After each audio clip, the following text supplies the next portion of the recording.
Sejam muito bem-vindos à estreia do nosso queridíssimo quadro, que vamos chamar carinhosamente de Além da Comida. Fazia muito tempo que eu queria contribuir de alguma forma com vocês, trazendo mais conteúdo gratuito aqui para ficar um pouquinho além dos posts que já tem lá no Instagram. E eu penso que por live fica muito melhor de explicar o conteúdo e poder trocar com vocês. Então fiquem muito à vontade para perguntar. O Além da Comida é o meu presente para vocês. Eu estou muito animada com esse projeto.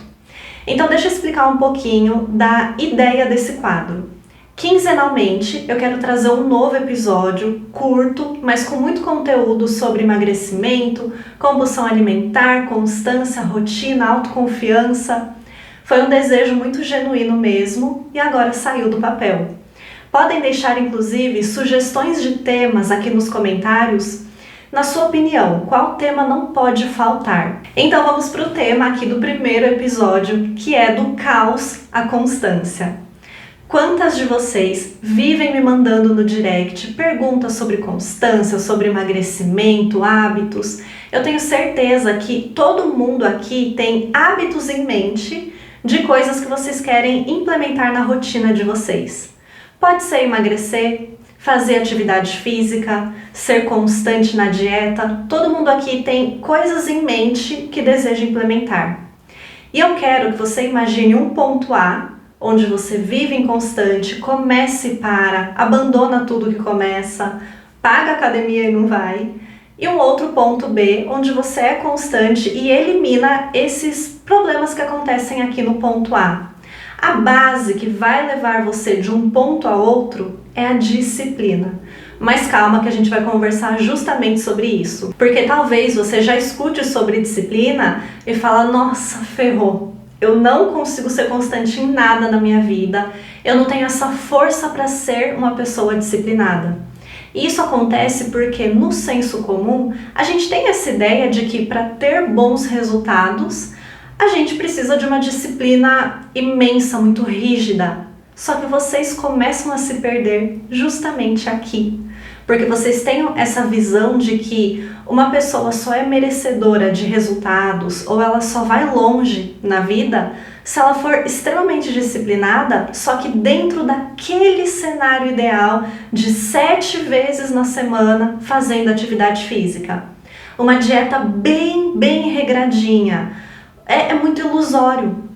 Entramos então no primeiro ponto que a gente precisa conversar, que é para durar, a disciplina ela não pode ser algo custoso demais. Tem uma frase do Nuno Cobra, para quem não sabe, ele foi preparador físico do Ayrton Senna, onde ele diz que a disciplina não pode ser custoso demais, que não vai ser capaz de perdurar ao longo do tempo. Então a gente precisa ressignificar um pouquinho essa ideia do sacrifício da disciplina. E olha só que contraditório. Quanto mais eu faço algo, mais resultado eu tenho. Mas se você se perde justamente porque está querendo pular aqui do ponto A, onde você está preso há anos, e quer vir de uma hora para outra, para o ponto B, tudo na base do muito custo, será que dura? Ou será que dura por mais de 1 ou 2 semanas? Tenta olhar para trás um pouquinho. Será que você já não fez exatamente isso? De ir com muita sede ao pote, quis mudar radicalmente várias coisas e não durou nem 1 mês? Isso fica muito claro quando a gente pega a premissa central do que realmente é um hábito. Eu vou dar uma explicação super rapidinha aqui, só para você nunca mais esquecer. Cada vez que você faz alguma ação, lá no seu cérebro percorre uma sinapse. Então, sabe, a informação passa de um neurônio para outro, formando um caminho. Quando você repete essa mesma ação, acontece esse mesmo caminho sináptico.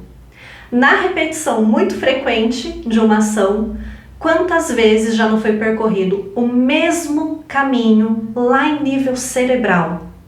Por economia de energia, o nosso cérebro vai colocar esses padrões, porque vai criando um padrão de repetição. Acontece sempre do mesmo jeito, é sempre a mesma ação. Então, para economizar energia, ele coloca essa ação em piloto automático. Esse caminho de sinapses está muito forte de tanta repetição. Ou seja, você construiu um hábito.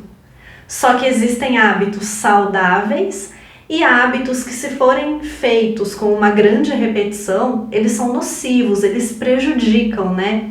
Por exemplo, você chegar todo dia do trabalho e pedir iFood. É um hábito, mas a longo prazo, o ganho de peso, o gasto financeiro. Então existem hábitos ruins. E essas coisas novas que vocês querem implementar na vida de vocês, parar de comer doce depois do almoço, começar a treinar, elas não são hábitos ainda. Ainda estão naquela fase de colocar muita atenção, muita energia para fazer. Não é familiar para você, por exemplo, toca o despertador mais cedo e você já levanta numa boa para treinar. Ainda tem certa dificuldade nisso. Sabe quando você vai dirigir para um lugar novo? Que para acertar o caminho você dirige bem mais atenta? Agora imagina que você começou a trabalhar num lugar novo e todo santo dia você dirige para lá. Depois de uns meses, o que acontece? Você entra no carro, quando se dá conta, você fala: nossa, eu nem vi como eu cheguei aqui. Eu nem prestei atenção, só cheguei. Totalmente no piloto automático. O seu cérebro, ele já repetiu isso tantas vezes que ele não gasta mais energia, ele não põe mais tanta atenção nisso. Então agora imagina que você quer começar a praticar vários hábitos novos do nada, ou quer pegar uma coisa e fazer numa frequência, numa intensidade muito grande, sendo que não era familiar para você fazer aquilo. Por exemplo, ir de 0 vezes na academia por semana para, de repente, 7 vezes na semana. De onde o seu cérebro vai tirar energia para sustentar tudo isso ao mesmo tempo? Fora que esse hábito novo, ele está competindo com o antigo.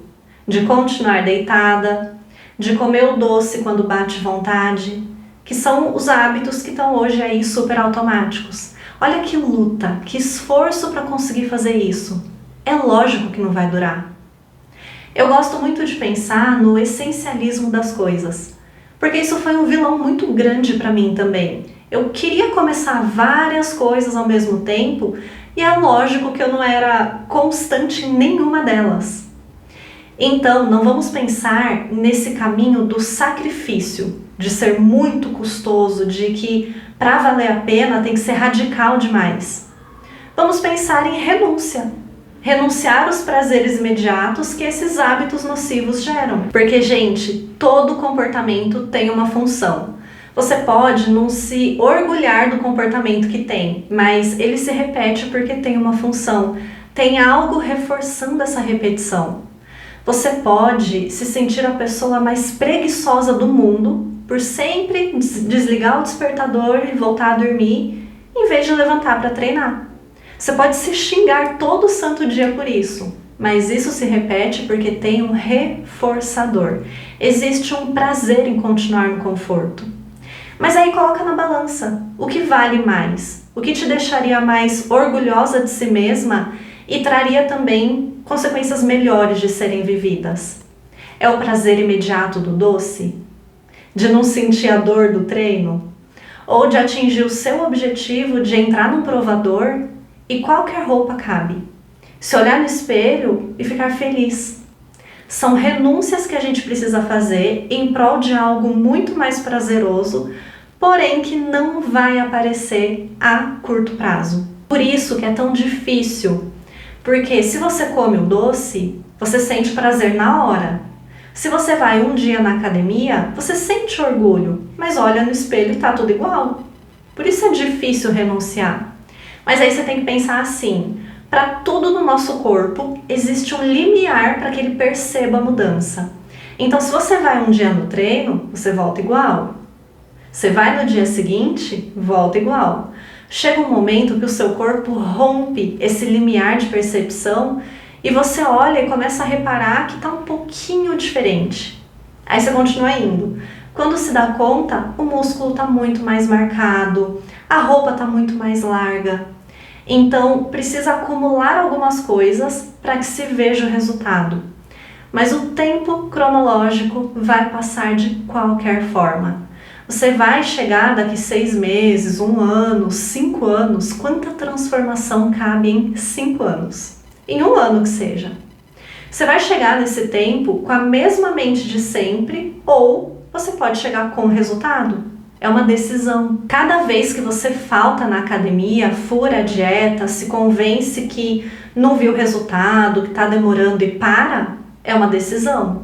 Mas, de novo, olha para trás. Quantas vezes você estava firme em algo, se convenceu que não via resultado e parou?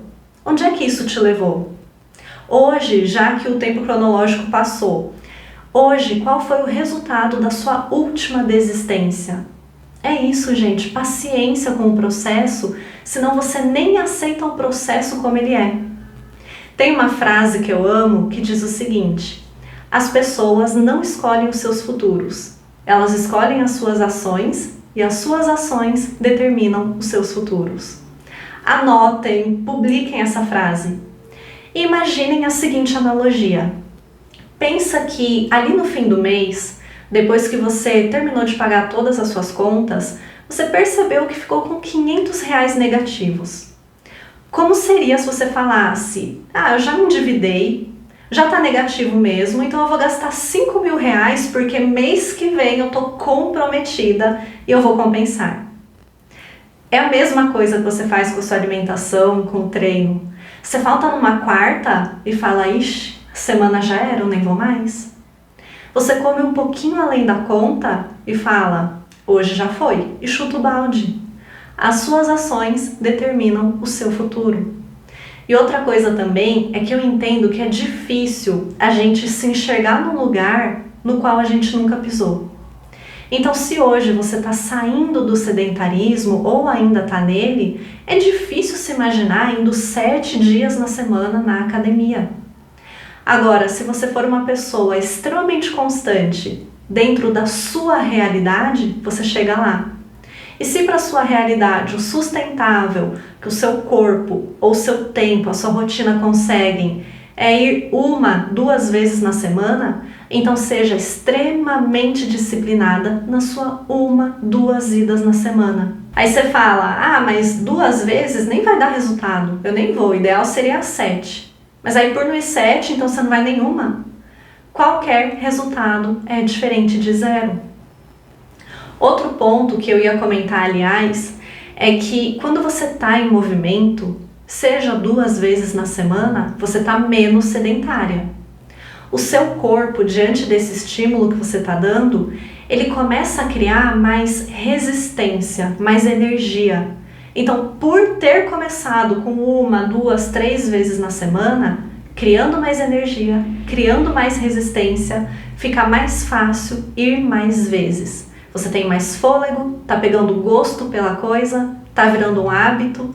Então a tendência é que você intensifique esse tempo de treino, a intensidade, a frequência, tudo porque você começou da forma como foi possível. Você já ouviu falar na história do ciclismo britânico?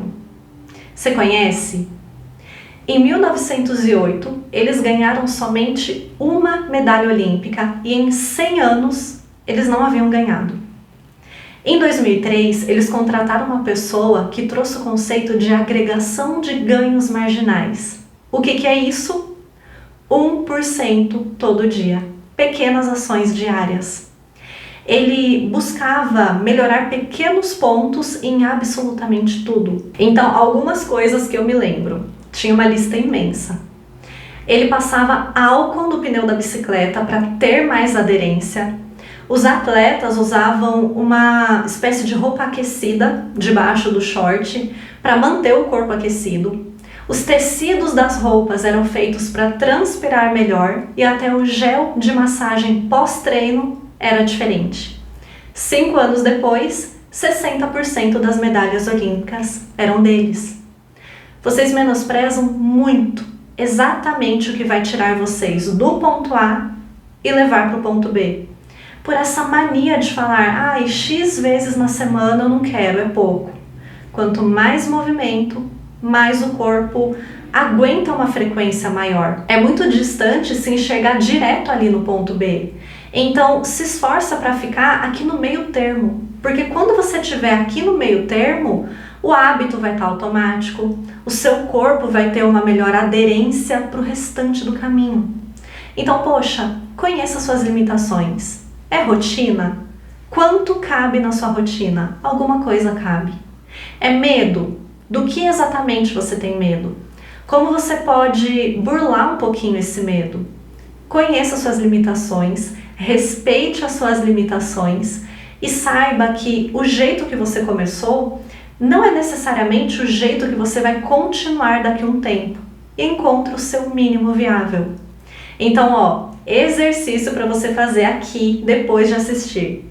Além de ir lá no meu Instagram, me acompanhar por lá também, pega um papel e anota qual é o seu mínimo viável de treino. Quantas vezes na semana dá de verdade para ir? Por quanto tempo? Para fazer o quê? É caminhar na rua? É ir para academia? Na alimentação, qual a primeira pequena coisa que você pode ajustar? Escreva o seu mínimo viável e seja disciplinada nele. Não fica presa no cenário ideal que você gostaria ou que a sua amiga faz. Seja disciplinada no seu mínimo viável para dar condições do seu corpo intensificar depois. Gente, tá uma delícia isso, mas a ideia é que sejam episódios mais curtos. Vejo vocês no próximo episódio. O tema dele eu tenho certeza que vai ajudar muitas de vocês, que é como regular as emoções sem descontar na comida. Um beijão para vocês!